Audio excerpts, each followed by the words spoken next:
And welcome back. You know, a lot of people don't realize, but this year marks 50 years since the end of the Vietnam War. When American soldiers, returned home, many were treated poorly. Oftentimes, people blaming them for a war that, of course, they didn't start.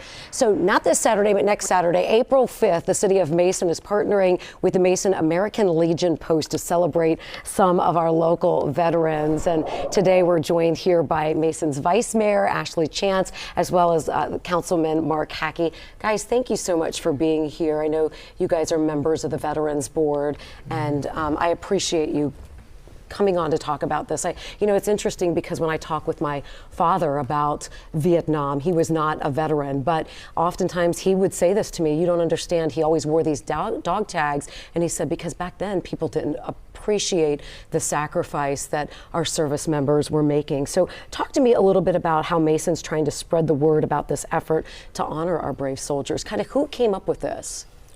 Well, it was actually at a meeting of the American Legion. I was there.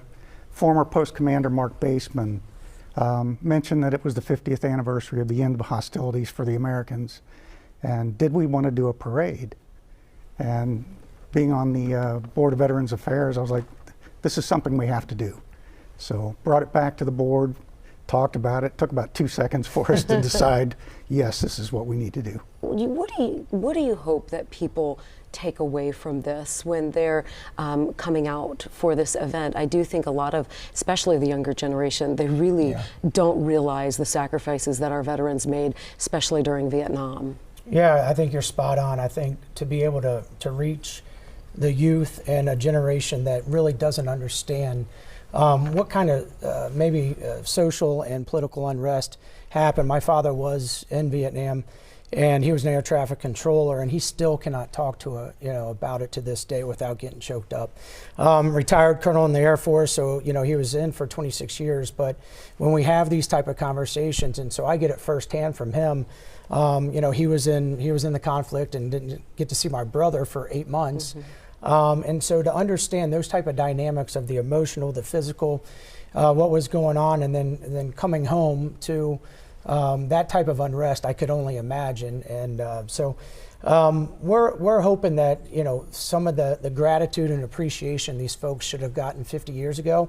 And it's a shame that feels like kind of one of a sloth move of getting people here to say thank you and welcome home in a more appropriate way and manner, and with the gratitude they should have gotten 50 years ago. Maybe your father has talked to you about this, or Mr. Hackey.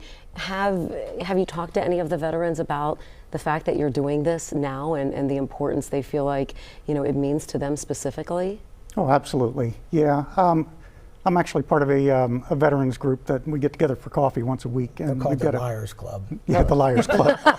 But we won't go into that. No, we don't need those details. No, but there's a couple of Vietnam veterans in that group, and they've talked about some of their experiences, and they are very appreciative of the fact that they're going to finally get recognized, and we're going to do it in the proper manner. Well, if there are any veterans out there, you don't have to be in Mason. If you have a family member who is a veteran, anyone's welcome, correct? Amen, yeah. Okay, all right, so again, it is next weekend. It's April 5th, the Vietnam veterans and their family members. You're invited to this Welcome Home parade and ceremony. The event is gonna feature, again, a parade of Vietnam veterans. That's all gonna start at 10 o'clock in the morning at the Mason Intermediate School. It ends then at the Mason City Hall. The ceremony is then expected to start around 10:30 in the morning, with the whole event being wrapped up by noon. We have more information for you on how to register by simply going to our website, WLWT.com.